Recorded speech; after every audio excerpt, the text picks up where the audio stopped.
శ్రీమాత్రే నమః. సద్గురు జ్యోతిషాలయం 2024 సెప్టెంబర్ ద్వాదశ రాశుల యొక్క ఫలితాన్ని మనం తెలుసుకోబోతున్నాం.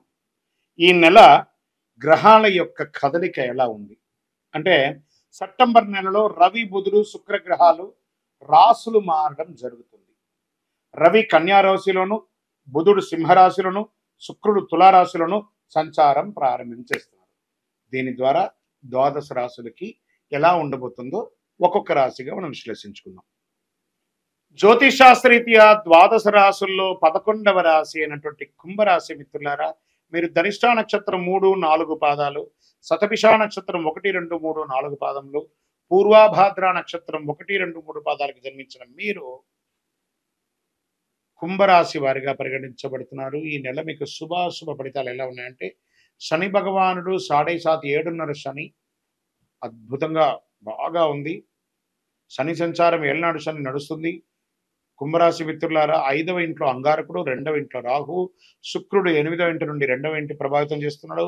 బృహస్పతి ఈ నెల మొత్తం 4వ ఇంట్లో, శని సెప్టెంబర్ 16 వరకు తిరోగమన స్థితిలో.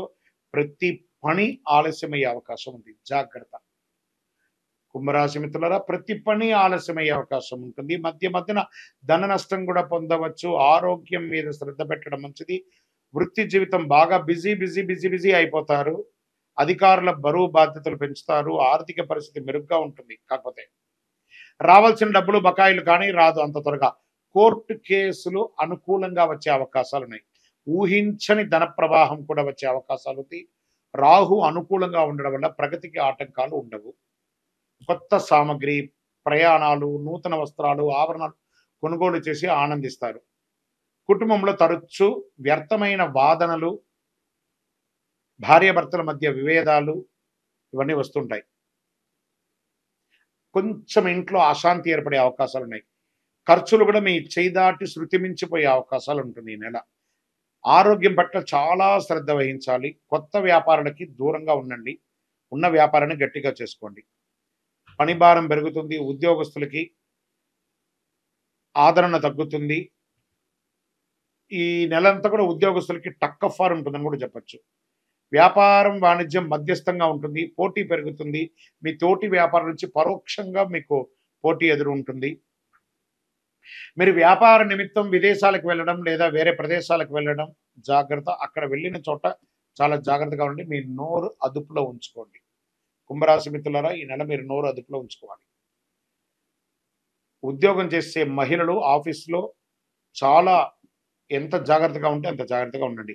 విద్యార్థులకి ఏకాగ్రత లోపం అవుతుంది, సవాళ్ళుగా ఉంటుంది. ఆహారపు అలవాట్లు అదుపులో ఉంచుకోండి. రాజకీయ నాయకులకి గడ్డుకాలం అని చెప్పచ్చు. షేర్ మార్కెట్ అస్సలు ముట్టుకోకండి. వ్యవసాయదారులకు మాత్రం బాగుంది. ఐటీ రంగం వారికి మిశ్రమం, మీడియా రంగం వారికి మిశ్రమం, వివాహం కాని వారికి కాస్త టైం అవుతుంది. నూతన ఉద్యోగం కోసం ప్రయత్నం చేసేవారు ఇంకొక 1-2 మంత్స్ వెయిట్ చేయండి. ఈ నెల కుంభరాశి వారు చాలా జాగ్రత్తగా ఉండాలి. ప్రత్యేకించి మీ అన్నదమ్ముల మధ్య, బంధుమిత్రుల మధ్య అందరితోనూ జాగ్రత్తగా ఉండి వాగ్వివాదానికి వెళ్ళకండి. సెప్టెంబర్ నెలలో అదృష్ట దినాలు మీకు ఏమైనా ఉన్నాయంటే 2, 8, 11, 15, 23, 27 ఇవన్నీ బాగున్నాయి. చంద్రాష్టమం సెప్టెంబర్ నెలలో 4, 9, 2024 9 గంటల 55 నిమిషాల నుండి 6, 9, 2024 11 గంటల నిమిషాల రాత్రి వరకు చంద్రాష్టమం ఉంటుంది. చాలా జాగ్రత్తగా ఉండవలసినటువంటి సమయం ఈ 2 రోజులు. సరే, ఈ నెల ఏం చేయొచ్చు? హనుమంతుని యొక్క ప్రార్థన చేయండి. సుందరాకాండ పారాయణం చేయండి. కొబ్బరి నూనెతో వినాయకుడికి దీపం వెలిగించండి. మీ వయస్సు ఎంత ఉందో అన్ని దీపాలు వెలిగించండి. నవగ్రహ కవచం పారాయణం చేయండి. దైవ ప్రార్థన మనకు కొంచెం ఇబ్బంది కలిగినప్పుడు దైవ ప్రార్థనే మనకు ముఖ్యం కాబట్టి దైవ ప్రార్థన చేయండి. ఎంత వీలుంటే అంత మీ ఇంటి ఇలవేలుపు ఇష్ట దైవాన్ని ప్రార్థన చేయండి. మీ యొక్క పర్సనల్ వ్యక్తిగత జాతకం తెలుసుకోవాలనుకుంటే మీ పరిసర ప్రాంతాల్లో ఉన్న జ్యోతిషాస్త్ర నిపుణులను సంప్రదించండి. లేదా మా ద్వారానే తెలుసుకోవాలనుకుంటున్నారా? ఈ కింద ఉన్న నంబర్కి date of birth, time of birth, place of birth WhatsApp చేయండి. కరుంగాళి మాల ధరించండి. విజయోస్తు.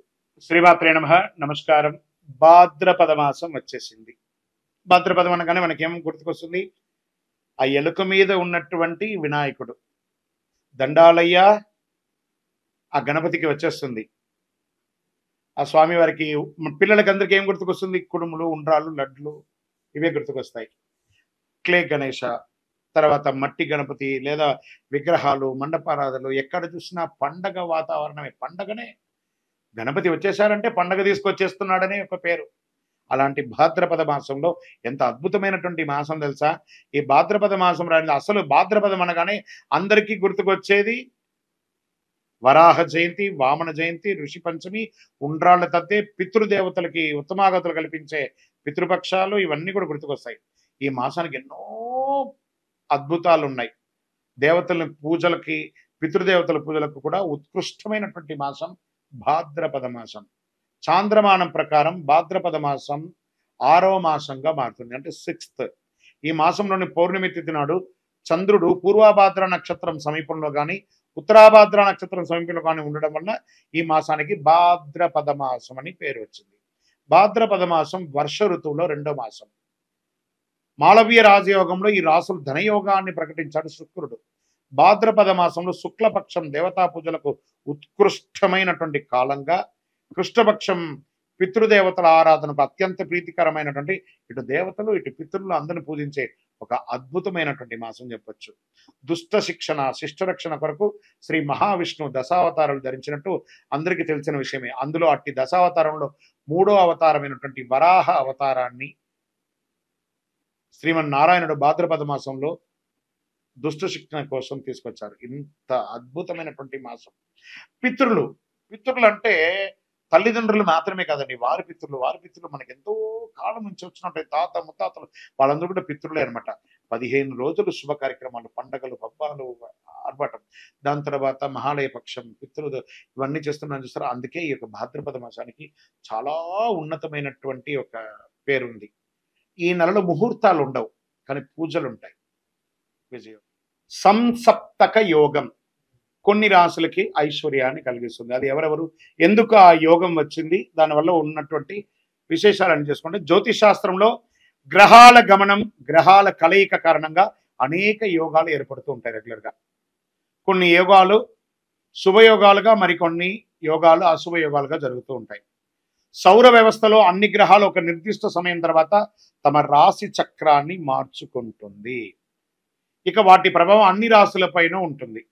ఓకే, ఈసారి ఆగస్టు 16, 2024 అంటే మనం గత నెల నుంచి చెప్తున్నాం. అంటే ఇది రాబోయేది సుమారుగా ఎన్ని రోజులు ఉండబోతుందని కూడా చెప్తున్నాను. ఆగస్టు 16, 2024 సూర్యుడు రాత్రి 7:32 సింహరాశిలో సంచారం మొదలుపెట్టారు. ముఖాముఖిగా సూర్యుడు శని 30 ఏండ్ల తర్వాత, ఇది బాగా మామూలు విషయం కాదండి, 30 years తర్వాత జరిగిన ఒక పరిణామం ఇది. 30 ఏళ్ల తర్వాత శని కుంభరాశిలో సంచరిస్తున్నారు ముఖాముఖిగా. ఈ స్థితిలో ఈ 2 గ్రహాలు కూడాను 180 డిగ్రీల వద్ద ఉన్నప్పుడు సూర్యుడు మరియు శని ఒకదాని ఒకటి 7వ ఇంట్లో ఉంటారు. ఇది అద్భుతం కదా. ఇది రెగ్యులర్ గా రాశి ఫలితాలు చెప్పడం కంటే కూడా ఇది కొంచెం భిన్నంగా ఉంటుంది, సమాజానికి తెలియాలనే ఉద్దేశంతో దీన్ని చెప్పడం జరుగుతుంది. ఈ విధంగా 2 గ్రహాలు ఉండే స్థానాన్ని బట్టి సంసప్తక యోగం ఏర్పడుతుంది. అంటే 2 గ్రహాలు ముఖాముఖి వచ్చినప్పుడు ఏర్పడే జ్యోతిష్య కలయిక, దాని పేరే సంసప్తక యోగంగా చెప్పడం జరుగుతుంది. దీనివల్ల కొన్ని రాశులు అదృష్టం చాలా కలిసి వస్తుందని చెప్తాం జరుగుతుంది. 2025లో వీరికి అద్భుతం ఉండబోతుంది. అంటే ఇప్పటి నుంచి మొదలు పెడితే 2025 అంతా కూడాను ఈ యొక్క ఫలితం ఉండబోతుందని చెప్పడం జరుగుతున్నారు. 2025లో వీరికి డబ్బులు, ఐశ్వర్యం, మాట అన్ని కూడా రాహుకేతు ద్వారా మీకు పొందుతారు. దీంట్లో ఈ రాశులు ఏ రాశుల వారికి యోగం ఉందని చూద్దాం. కుంభరాశి. సంసప్తక యోగం వల్ల కుంభరాశి వారికి గొప్ప ప్రయోజనం కలుగుతున్నాయి. అది ఎలా అవుతుందండి? వారికి 7.5 శని 7.5 నడుస్తుంది కదా. కానీ ఆ 7 ఉన్నా కూడాను 2 గ్రహాలు 180 degreesలో వచ్చాయి కదా. దాని గుణంగా శని భగవానుడు కూడా ఇక్కడ అనుకూలంగా ఇచ్చే అవకాశాలు కనబడుతున్నాయి. కుంభరాశి వారికి, ఉద్యోగులకి ఇది అనుకూలమైనటువంటి సమయం. పనిచేసే చోట అనేక విజయాలు, అవార్డ్స్, రివార్డ్స్, ప్రమోషన్స్, ఇంక్రిమెంట్స్ వచ్చే అవకాశాలు ఉన్నాయి. దీర్ఘకాలికంగా పెండింగ్ లో ఉన్నటువంటి సమస్యలన్నీ పరిష్కారం అవుతుంది. ప్రభుత్వం నుంచి మీరు పర్మిషన్స్ ఏమైనా పెట్టుంటే అవన్నీ కూడా వచ్చే అవకాశాలు ఉన్నాయి. కుంభరాశి వారికి సమాజంలో గౌరవ ప్రతిష్టలు పెరుగుతాయి, రాజకీయ సామాజికంగా ఎదుగుతారు, ప్రజాదరణ పొందుతారు. చాలా అద్భుతంగా ఉంటుంది. ఇది 30 ఏండ్ల తర్వాత వచ్చినటువంటి యోగం కాబట్టి ఈ యొక్క యోగాన్ని ఈ 3 యొక్క రాసులు కూడా పొందండి. విజయోస్తు.